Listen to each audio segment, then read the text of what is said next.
Tates, Mames streben, sehr Kinder euch zu geben, weil das ist die größte Freude bei sei.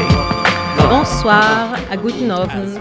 Vous écoutez Yiddish Heint, le Yiddish au présent, une émission qui vous est présentée par la Maison de la Culture Yiddish.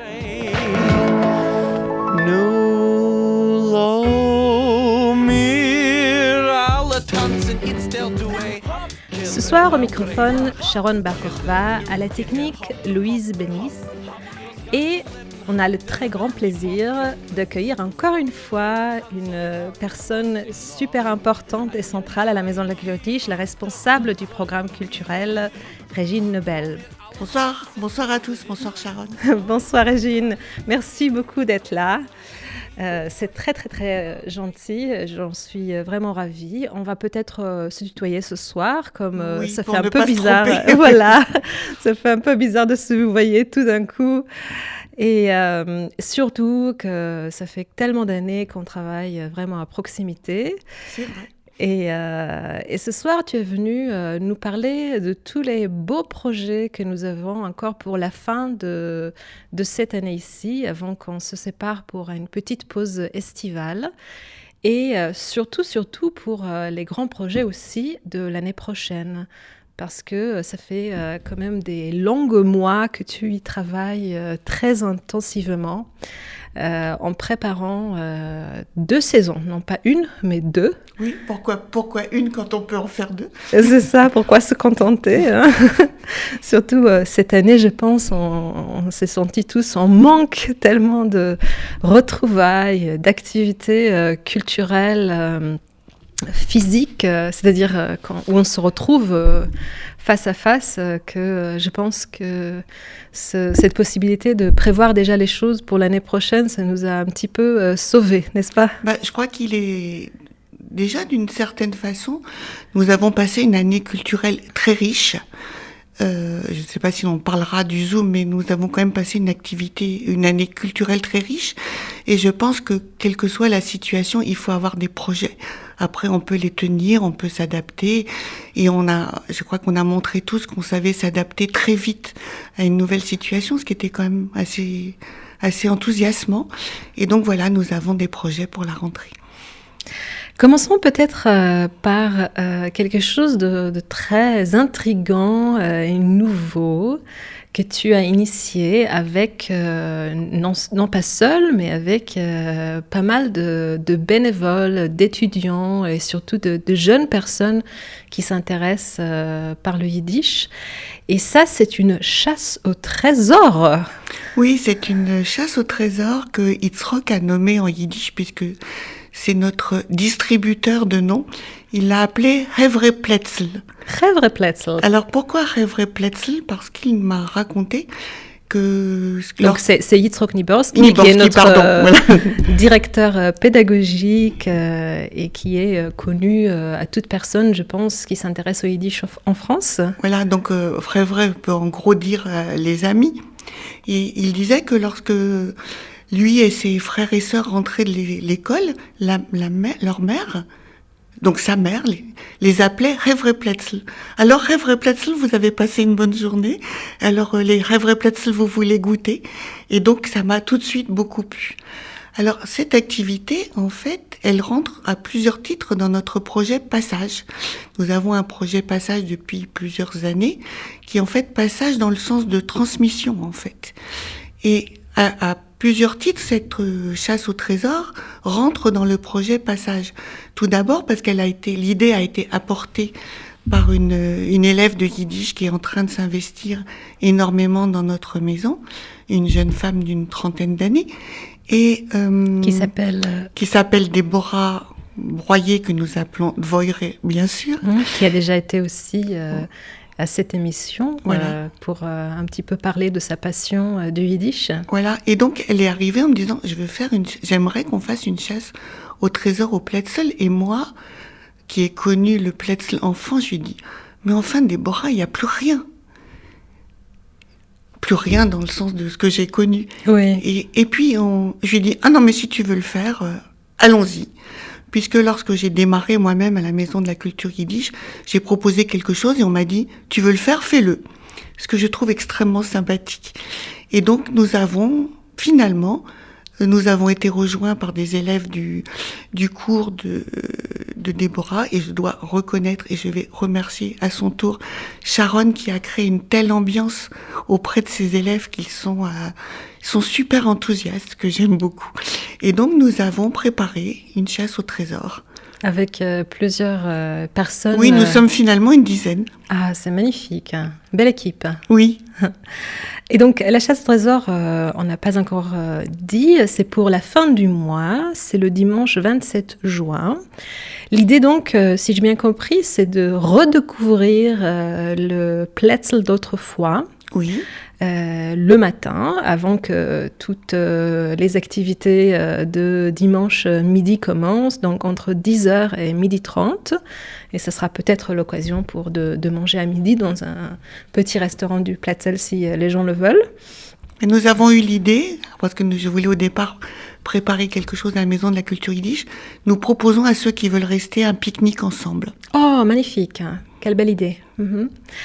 Et donc l'idée, c'est de découvrir le Plätzl d'aujourd'hui, d'autrefois, à travers des petites missions, des petites questions. Voilà, il y a un parcours d'une vingtaine de questions, de lieux. On va redécouvrir la presse, on va redécouvrir les écrivains, tout ce que l'on ne voit plus, les librairies, les boucheries, les charcuteries, toute cette vie trépidante. Et même en préparant, on a eu tous une certaine nostalgie de cette vie, de tous ces écrivains qui venaient en voyage, de cette vie, enfin des lieux de culte aussi. Donc il y a un tas de questions. Nous allons proposer 2 petites scènes en yiddish pour faire revivre un peu ce qui se passait. Le Plätzl d'autrefois. Voilà. Et en fait, ce qui est très important dans le projet Passage, c'est que nous avons prévu des questions pour les enfants aussi. Donc ça peut se faire en solo, en duo, en famille. On peut aussi venir en solo et proposer à quelqu'un de le faire ensemble. Il y a déjà des personnes qui se sont inscrites aussi seules. Donc les personnes qui veulent éventuellement s'inscrire seules, retrouvant déjà quelqu'un avec qui faire le parcours, si elles veulent. Après, si j'ai bien compris, on peut le faire seul très bien, si on le souhaite. Oui, on peut le faire à son rythme. Il y aura un petit café, mais je ne dis pas où.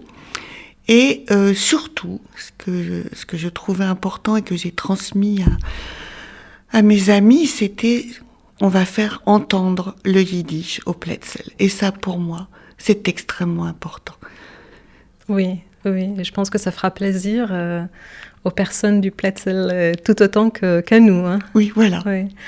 Et bon, je vais juste faire remarquer que moi, en tant que bibliothécaire, j'ai vu un petit peu votre équipe travailler, différentes personnes qui venaient à différents moments chercher des informations dans les journaux et dans d'autres documents.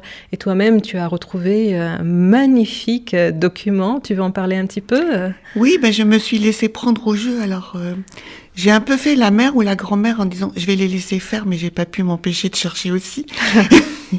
Parce que c'est très enthousiasmant. Et alors je sais pas si je vais dire son nom parce que je voudrais pas que certains fassent des recherches avant de venir, mais il y avait un lieu très important au Plätzl, une librairie dont le propriétaire avait créé un almanach pour les nouveaux arrivants. C'est paru en 1910. Je l'ai retrouvé à la Bibliothèque nationale. Le document est tout en yiddish, mais il donne les adresses du dentiste yiddish, du médecin yiddish. Et voilà, maintenant, nos charmantes bibliothécaires l'ont, catalogué. Et donc, vous pouvez venir le consulter, mais c'est une mine. On a l'impression d'être à Ellis Island et de voir on dit les primo-arrivants maintenant, débarquer à la gare et puis s'orienter avec ce document. Oui, il n'y avait pas de Ellis Island à Paris, mais il y avait des librairies, il y avait des centres culturels, il y avait des bibliothèques, et c'est là que les jeunes arrivés se sont retrouvés, enfin les nouveaux arrivés se sont retrouvés. Oui, ils avaient parfois je sais ce que mon père a raconté, il arrivait avec un petit papier dans la poche avec une adresse. Oui, c'est ça, oui. Mm-hmm. Les gens arrivaient juste avec une adresse. Oui, ils ne savaient pas en fait où ils allaient. Oui, voilà. Et donc Voilà. tout ce monde passionnant et qui est qu'on peut encore retrouver pour lequel on a encore des traces aujourd'hui dans le Platzl, on aura l'occasion de le découvrir le dimanche 27 juin à 10h du matin. Voilà.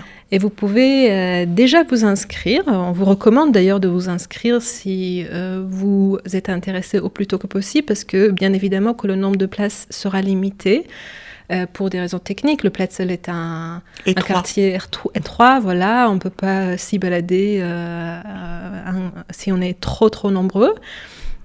Mais c'est bien, si j'ai bien compris, vous avez déjà adressé aussi le problème un petit peu pour ne pas faire tout le monde la même chose en même temps. Ce sera pas comme ça. Pour dire un peu d'Yiddish, on va éviter le gratchke et le balagan, si tout le monde comprend. Voilà. On ne veut pas non plus déranger les commerçants et on essaye d'être discret, ce qui n'est quand même pas évident.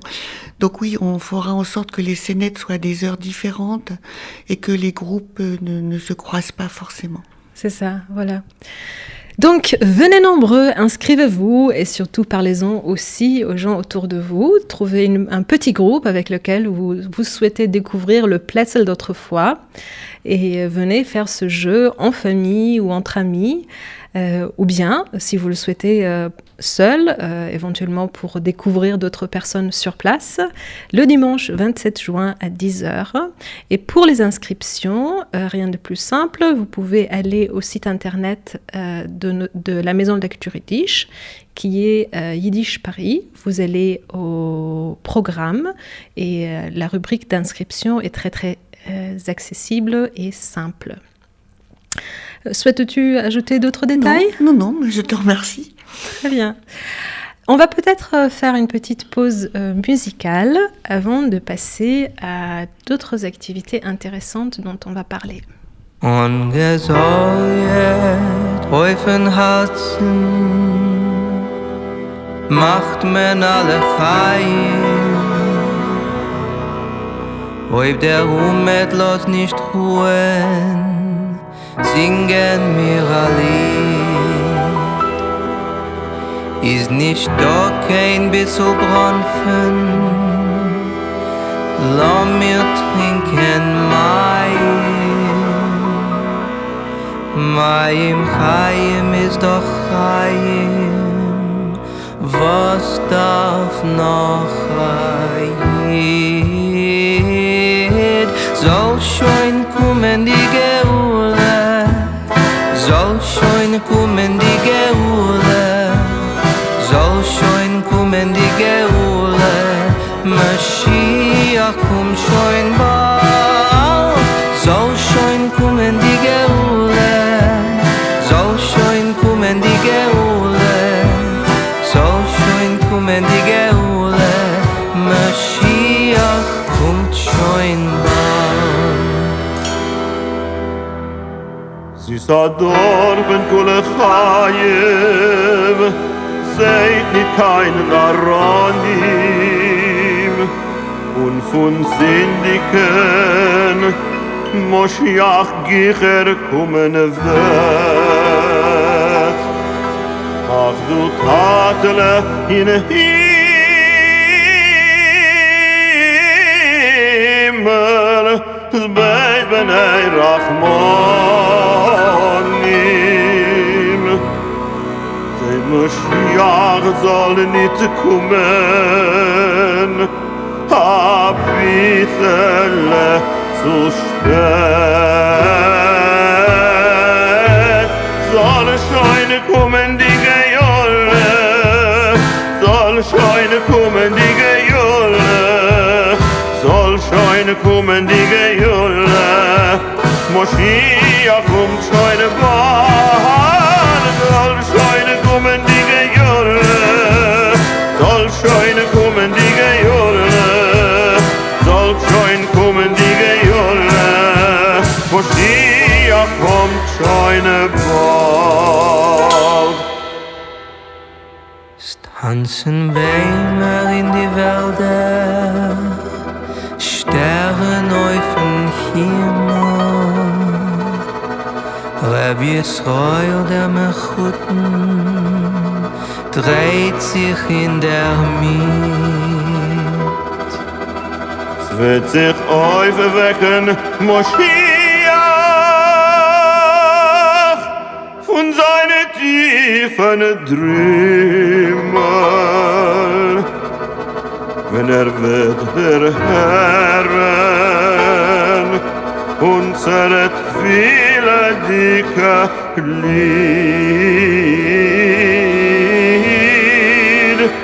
Soll schon kommen die Gejolle, soll schon kommen die Gejolle, soll schon kommen die Gejolle. C'était la chanson Soll schon kommen die Geole qui est très connue à tout le monde, je pense. Le CD qui nous accompagne aujourd'hui, c'est le CD Die Bashevis Singers, un groupe qui reprend de manière très intéressante des classiques de la chanson yiddish.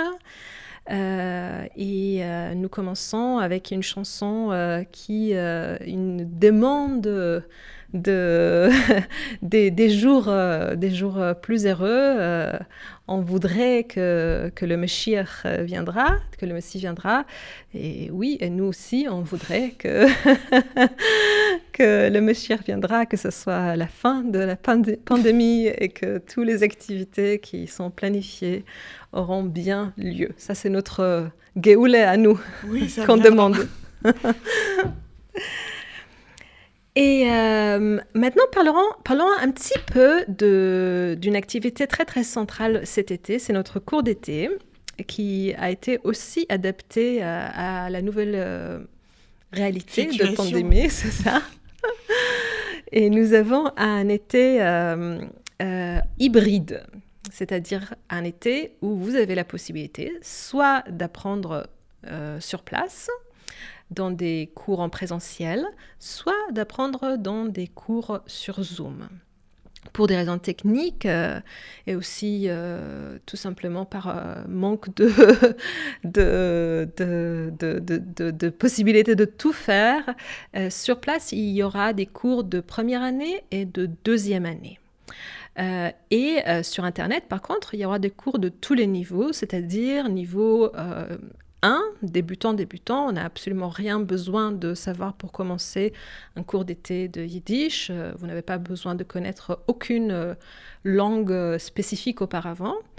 Ça continue jusqu'à 5e niveau. Donc, si vous avez fait du yiddish depuis des longues années, nous avons des personnes chez nous aussi qui font des yiddish depuis plus de 20 ans.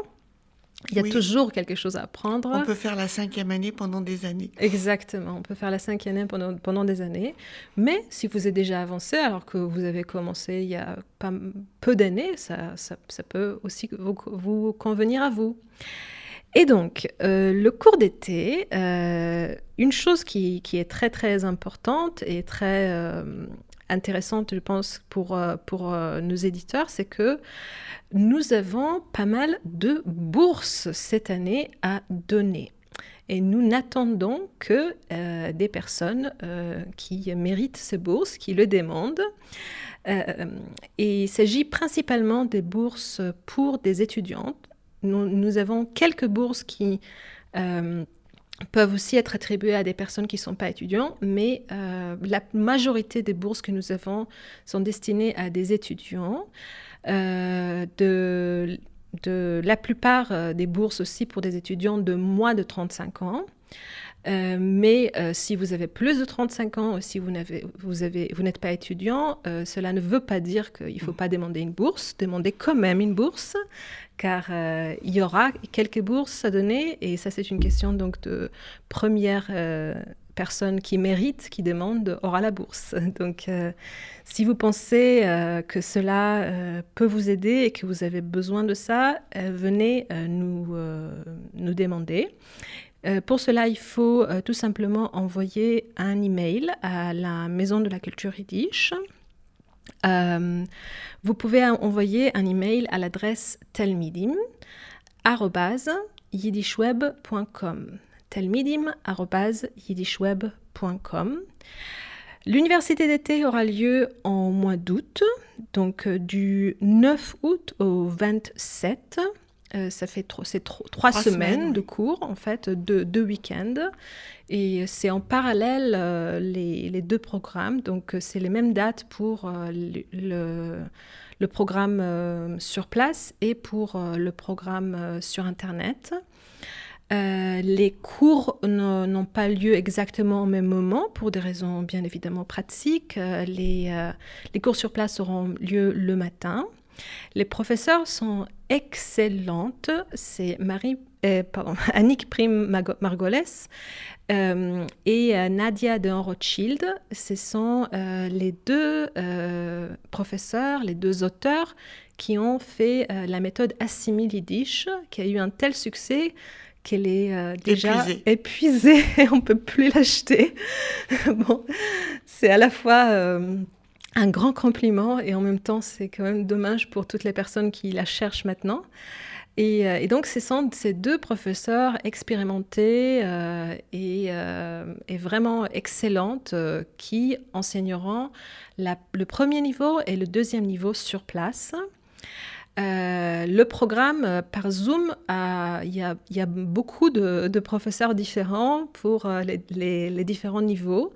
Mais ce qui est intéressant, c'est que cette fois-ci, nous avons permis aux niveau plus avancé, c'est-à-dire à partir du troisième niveau, il y a la possibilité un peu de mélanger. Et par exemple, si vous êtes entre le troisième et le quatrième niveau, vous pouvez vous inscrire à un demi-cours de troisième, un demi-cours de quatrième. Si vous n'avez pas le temps de suivre un cours entier, vous pouvez vous inscrire à un demi-programme aussi, parce que le Zoom nous permet aussi de faire des choses que le programme en présentiel ne nous permet pas pour des raisons techniques. Et donc, nous avons essayé d'adopter tout ce qui peut permettre au programme de Zoom d'être plus flexible. Et donc, il est divisé en modules et on peut être beaucoup plus... on peut avoir un programme beaucoup plus personnalisé. On peut se créer son cocktail, si je puis dire. Exactement. D'une certaine manière, on peut se créer son cocktail. Si vous n'avez pas le temps de suivre 3 heures de cours par journée, vous pouvez vous inscrire à 1h30, par exemple. Ou bien, vous pouvez vous inscrire à 1h30 du niveau 4 et 1h30 du niveau 5 et différentes autres possibilités. Et ces cours-là auront lieu le soir, car ce sera un programme international et nous avons déjà pas mal d'inscrits vraiment de partout dans le monde. Et donc pour des raisons d'horaire, comme aux États-Unis, le décalage, oui. Exactement, il y a un décalage. Les cours auront lieu le soir. Et à part cela, les cours sur Zoom et les cours en présentiel, nous avons un très riche programme culturel dont tu fais partie aussi. Donc, par exemple, pour ceux qui sont sur place, il y aura des ateliers cuisine. Il y aura 2 ateliers cuisine, il y aura la chorale de Shura Lipovski, je crois 2 fois. Exactement, elle viendra pour cela à Paris. Un tas de conférences, peut-être un pique-nique, des activités, conversations. Là, je pense qu'il y a des choses déjà sur le site. Et je pense que comme nous avons appris la flexibilité et la souplesse, je pense que d'ici le mois d'août, il peut encore se passer un tas de choses. Et je crois qu'il nous arrive d'ajouter des choses à la demande. Oui, tout à fait, il arrive. Surtout que comme il n'y aura que 2 niveaux, je pense que ça sera... c'est déjà très très bien et c'est déjà pas mal de personnes. Mais c'est quand même beaucoup plus intime qu'un programme avec 5 niveaux. Et je pense qu'il y aura quand même une atmosphère très, très conviviale et qui s'adaptera beaucoup plus facilement aux étudiants, ça c'est sûr. Oui, pour plagier les blagues sur les tailleurs juifs, il y aura du sur-mesure aussi. Ah, c'est ça, exactement. Exactement. Je voulais te poser une question. Alors, je vais juste, sur ça. Une petite chose, dire que pour les personnes qui s'inscrivent au programme de Zoom aussi, il y a un programme culturel et très, très vaste, donc à la fois bien sûr des conférences, de l'atelier de conversation, comme pour tout ce qu'il y a dans une université d'été normalement, mais aussi des choses qui sont plus spécifiquement sur Internet, des jeux qu'on peut faire sur Internet plus facilement. On aura des soirées aussi, des soirées de poésie, de retrouvailles. Donc à la fois des ateliers et des conférences et des soirées aussi pour les personnes qui s'inscrivent au programme en ligne, programme de Zoom. Excuse-moi, je t'ai coupé. Non, je voulais poser une question qui, je pense, va peut-être être utile à nos auditeurs. Quelqu'un qui s'inscrirait à l'université d'été au niveau débutant, est-ce qu'il pourrait, après, à la rentrée, notre rentrée des classes aura lieu le 20 septembre, bon, j'en profite pour en parler, est-ce qu'il pourrait passer en deuxième année ? Oui, tout à fait, tout à fait. C'est comme ça, enfin c'est le but des universités d'été. Oui, je voulais appuyer là-dessus parce que c'est important. Effectivement, effectivement. Donc si vous avez envie de commencer l'année prochaine, en fait, vous pouvez déjà commencer cet été et l'année prochaine faire le deuxième niveau, effectivement. Donc et il faut dire, apprendre dans un cours d'été et apprendre dans un cours annuel n'est pas du tout la même chose et chaque format a ses avantages et c'est aussi ses côtés qui peuvent être problématiques. Donc, les grands avantages dans une université d'été, c'est que les études sont très rapprochées et intensives. Et il y a vraiment quelque chose qui se passe au niveau cognitif, au niveau du cerveau, quand on passe tellement d'heures pendant un moment aussi intense à travailler sur une langue et vraiment être baigné dans cet univers, dans les sons, dans les mots, ça reste beaucoup plus facilement. Ça, c'est sûr. Quand on enseigne dans des universités d'été, en tant que professeur, on voit que les étudiants progressent très souvent, très rapidement. Alors que le même nombre d'heures durant l'année, c'est beaucoup plus laborieux. Ceci dit, puisque c'est aussi rapide, ça peut aussi s'oublier assez rapidement. Donc, pour vraiment que ce soit efficace, il faut continuer après. Sinon, ça se perd. Donc, si vous voulez commencer, c'est vraiment une très bonne idée. Merci Régine, de commencer avec un cours de débutant dans l'université d'été et pour après, déjà commencer en deuxième année pour les cours annuels.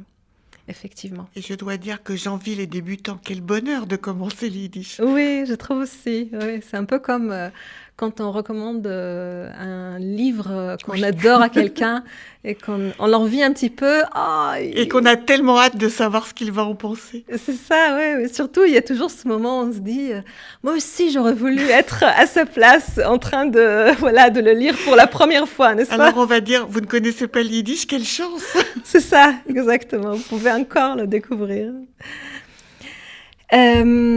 Donc, petit rappel, écrivez-nous pour les bourses et inscrivez-vous à l'université d'été de la Maison de la Culture Yiddish qui aura lieu du 9 août au 27 août. Et maintenant, il est peut-être temps de commencer effectivement de parler de l'année prochaine. Donc, oui, excusez-moi. Donc, je suis désolée, mais en fait, je voulais quand même mentionner quelques autres activités de la fin de l'année, parce qu'il y a quand même quelques activités qu'on n'a pas encore mentionnées et qui pourront être très, très intéressantes. Et notamment un concert très... c'est vraiment une occasion rare, ce concert-là. Oui, je crois que c'est exceptionnel même. Vraiment, tout à fait, un concert exceptionnel qui sera malheureusement un concert virtuel parce qu'on aurait bien aimé être là en chair et os pour ce concert-là, mais ça nous donne la possibilité d'être plus nombreux à l'écouter, donc il y a aussi une bonne chose. Il s'agit du concert de Reisa Turner, qui est une professeure à la Maison de la Culture Yiddish et aussi une artiste. Elle a une formation professionnelle de chantre. et elle est aussi compositrice, elle écrit de la musique. Et là, notamment, elle a composé de la musique pour plusieurs poèmes de poétesses yiddish, des textes magnifiques qui n'ont jamais été composés auparavant. Des textes oubliés qu'elle a été recherchée. Tout à fait. Donc il y a aussi tout le travail de chercheur. Tout à fait. Ah oui, il fallait aussi dire qu'en fait, elle est chercheuse, peut-être tout d'abord chercheuse. Elle est beaucoup de choses. Tout à fait. Il est facile d'oublier parce qu'elle est tellement de choses. Le concert aura lieu le 19 juin, c'est un samedi, le soir, de 20h à 21h30.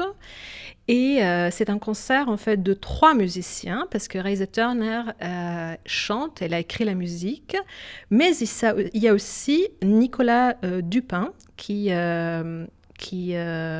jouera le piano. Non, Excuse-moi.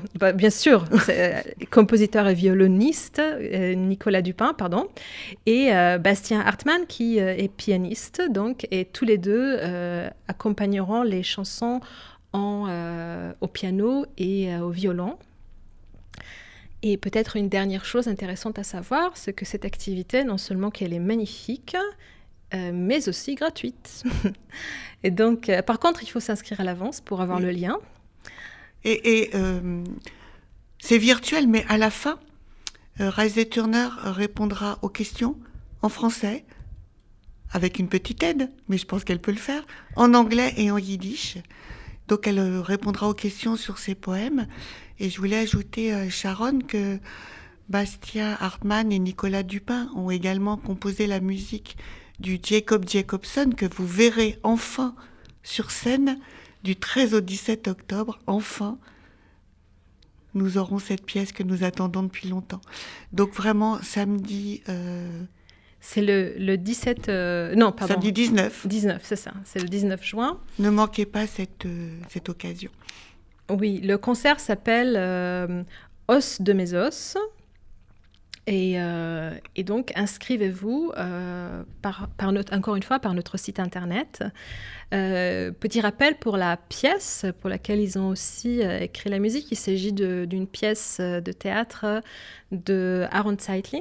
Et nous venons de clôturer notre longue saison dédiée à Aaron Zeitlin et à ses nombreuses créations et faces intéressantes de ce créateur. Et notre groupe de théâtre a préparé depuis des longues mois... 3 ans, en fait. En fait, déjà 2 ans, et après, encore des longues mois pour les retardements, en fait, parce que ça devait être joué déjà il y a quand même quelques mois. Mm-hmm. Et donc, cette fois-ci, on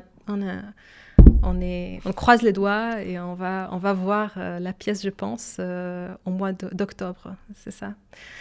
On va peut-être faire une petite pause musicale avant de passer au programme de l'année prochaine. On se retrouve tout de suite.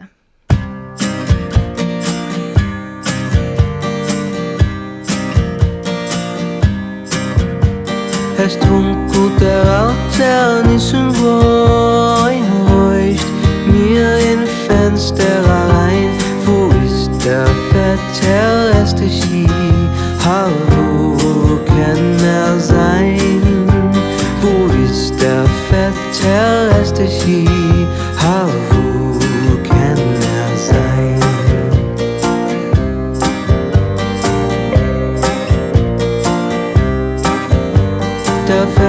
Der Vetter Mordechai, dreht sich in Melechs Häuf. Dort viren Schalchonim von Ibera, die schönste Psule zu neu. Dort viren Schalchonim von Ibera, die schönste Psule zu neu.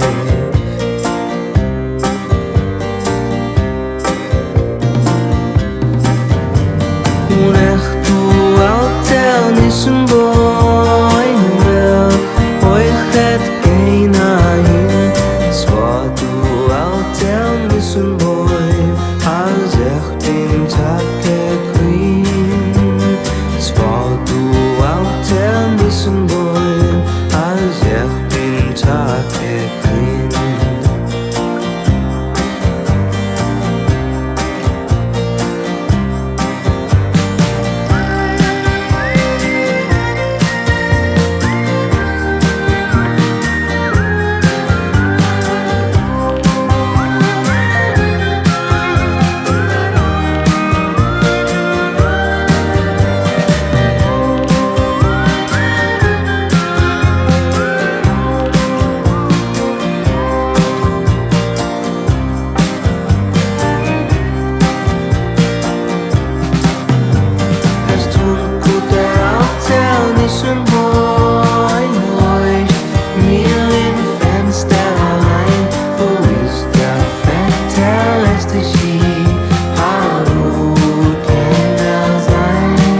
Alter Nussenbäum, ce poème qui fait partie des Megille-Lieder de Dietrich Manger et qui était donc par la suite mis en musique pour faire partie d'un musical qui est tout fait de ces poèmes magnifiques d'Dietrich Manger qui sont à la fois beaux et très drôles et très jolis. Toujours du même CD, Die Bashevis Singers. Et donc l'année prochaine, Régine, nous avons non pas une, mais 2 saisons. Mais oui. Et je crois qu'on en a même une 3e en début 2022. Incroyable. Alors en fait, dans la série Les projets qui nous sont arrivés, nous travaillons maintenant assez souvent, nous commençons à travailler avec Masha Fogel, je ne sais pas comment on le prononce, qui est journaliste, qui est enseignante, qui est actrice et qui a été élevée en yiddish, auteur, qui parle aussi yiddish à ses enfants.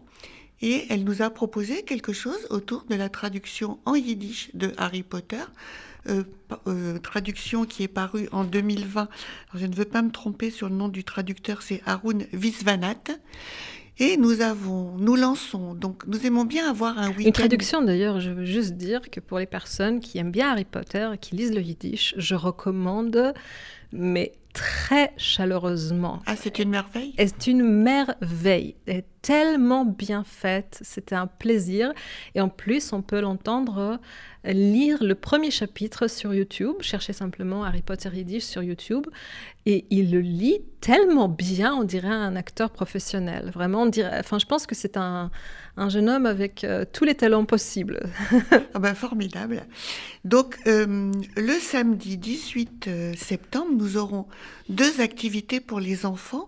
Alors, nous avons pensé que c'est à partir de 8 ans. Mais après, si vous avez des enfants plus jeunes qui adorent Harry Potter... il n'y a pas de souci, c'est à vous de juger s'ils sont capables de suivre. Donc de 14h30 à 16h, il y aura un atelier graphisme, c'est-à-dire que les enfants feront des costumes, des décors, des accessoires autour d'Harry Potter. Ensuite, ils resteront pour un goûter magique avec des trucs un peu bizarres. Mais ne vous inquiétez pas, ça sera bon quand même. On reprendra à 16h30 avec un atelier bataille de sorts. C'est-à-dire que les enfants vont apprendre des formules magiques en yiddish, vont organiser des petits duels de sorts et on leur fera préparer avec les costumes et les éléments de décor un petit spectacle. Donc vous comprendrez bien que ce n'est pas vraiment un spectacle, plus une présentation. Et les parents, à 18h30, les parents, les grands-parents seront invités à rejoindre leurs enfants pour un apéro sorcier. Ah oui, c'est toute une journée en fait d'activité finalement. Voilà. Oui. Et donc c'est le 18 septembre. Voilà, les inscriptions ne sont pas encore ouvertes. Je pense que le programme sera publié sur notre site, vers la mi-juillet. Mais je vous propose plutôt, excusez-moi, c'est mon enthousiasme qui m'emporte, de retenir la date, save the date, comme on dit en anglais, samedi 18 septembre à 14h30, donc jusqu'à 18h30.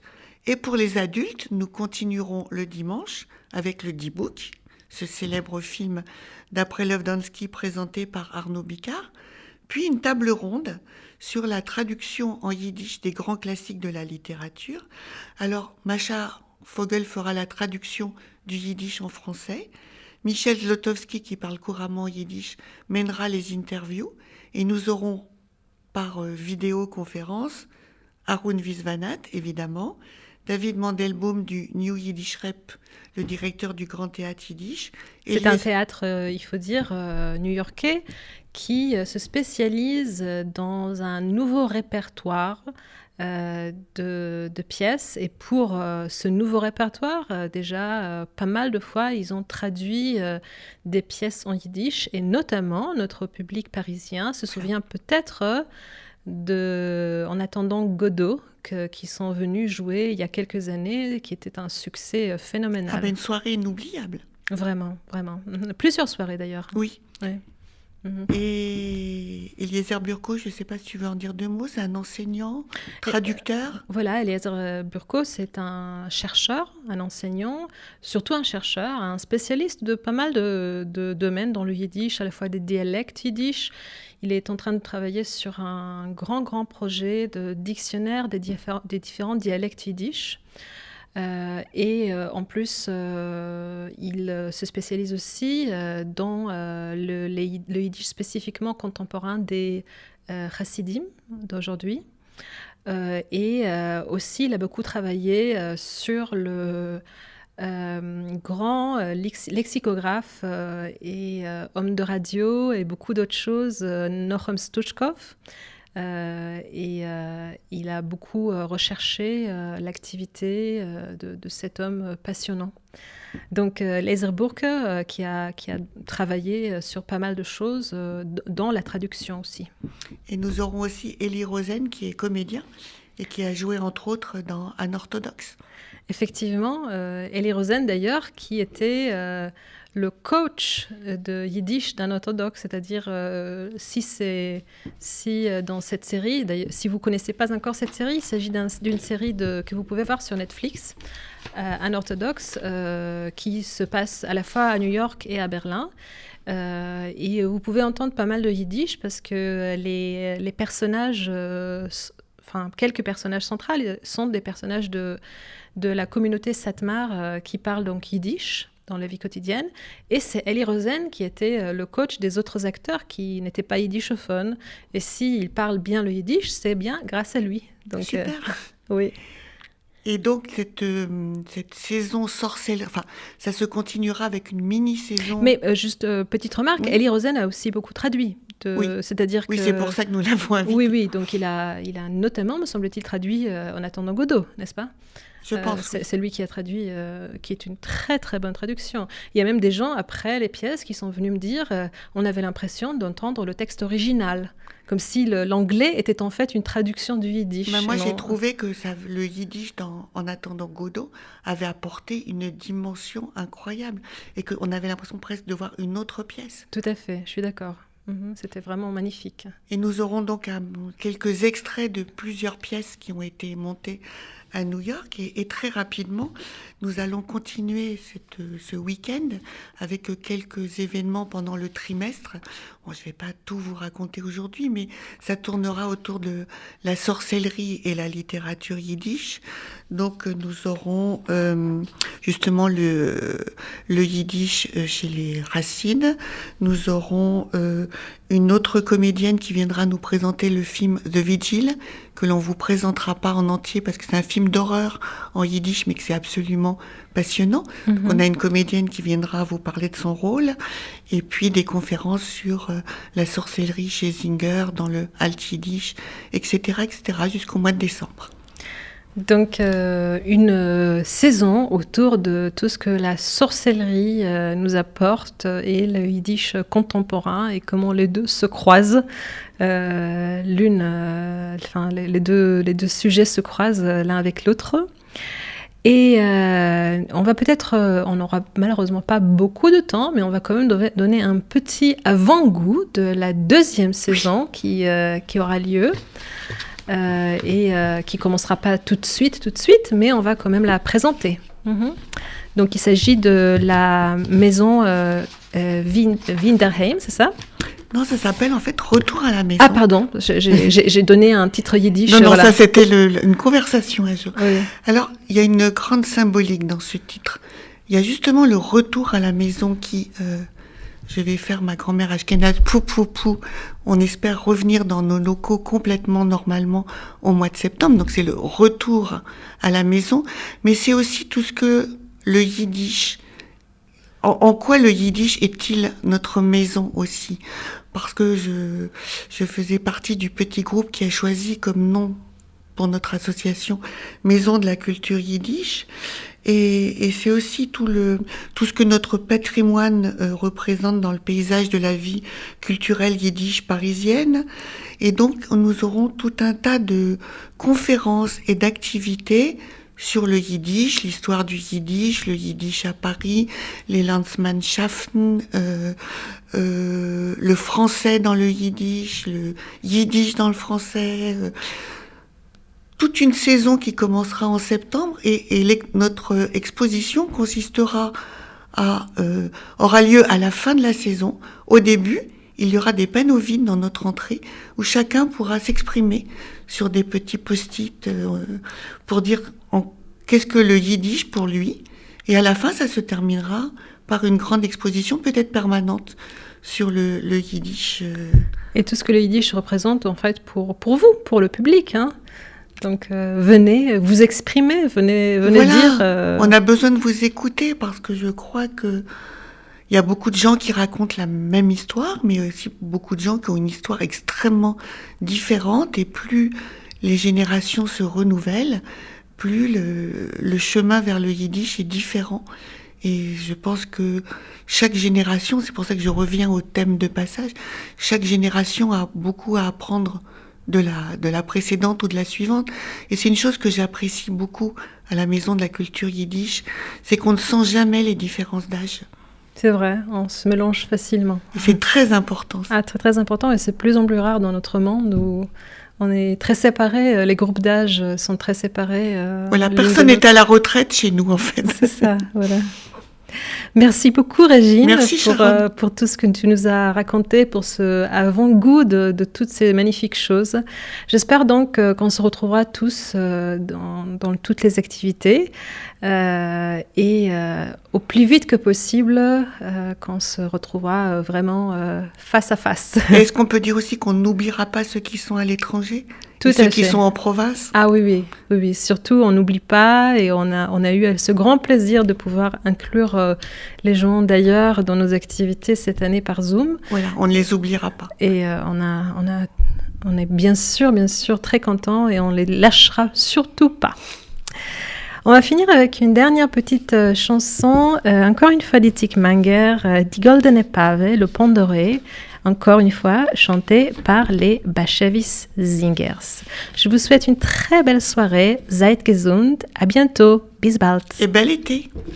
À guten Sommer.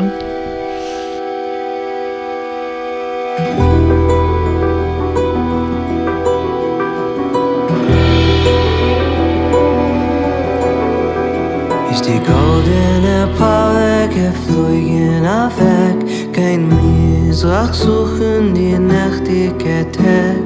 Trili, trala, trili. Flieht sie und flieht, bis sie trifft in die Berg. Häufer weiß, es gab an alten Tag. Trili, trala, trili. Tut ihm die goldene Paare Fleck, sie hast du gesehen, die nächtige Tag. Trili, trala, trili.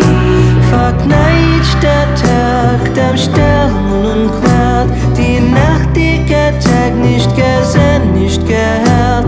Und hat sie die Leitzes und auf Jod zum Pferd, uns klingt in die Berg sein Ha-ha-ha-ha. A goldener Vogel und a Nase.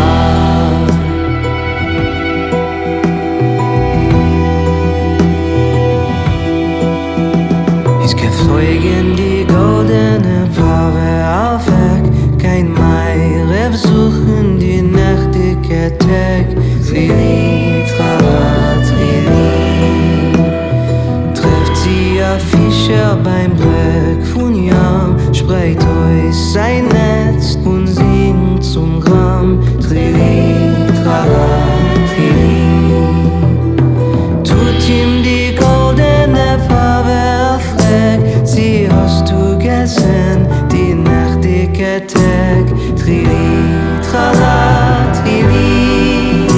Verkneitscht der Fischer dem Stern und klärt, die nächtige Tag nicht gesehen, nicht gehört, und beendigt sein Lied mit Tralalala. A goldener Vogel und a Nase.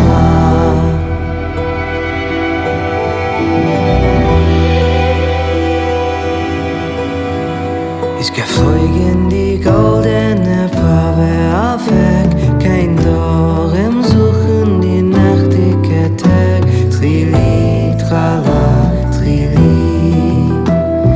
Trefft sie ein Neger im Mittenfeld, verrichten mit Streu sein Ohr im Gezert, Trili, Trala, Trili. Tut ihm die goldene Farbe weg, sie hast du gesehen, die nächtige Tag, Trili, Trala, Trili. Verziert der Neger die weiße Zein, a Schmeichel was ist Molechein, a Schmeichel was ist Molechein. Und fährt gar nicht, sollt nur a goldener Vogel und a Wasser.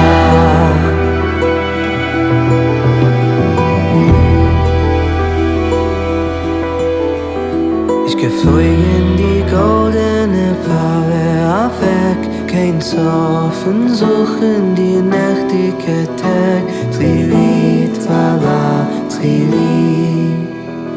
Trefft sie auf Freu in Schwarz, was kniet, Leben a Käfer, der schlagen und miet, Trili, Trala, Trili. Fragt gar nicht die Paare, sie weiß allein, als die Freu in Schwarz, was speit ihr Gewein. Über den Käfer beim Rand von weg, ist die Alma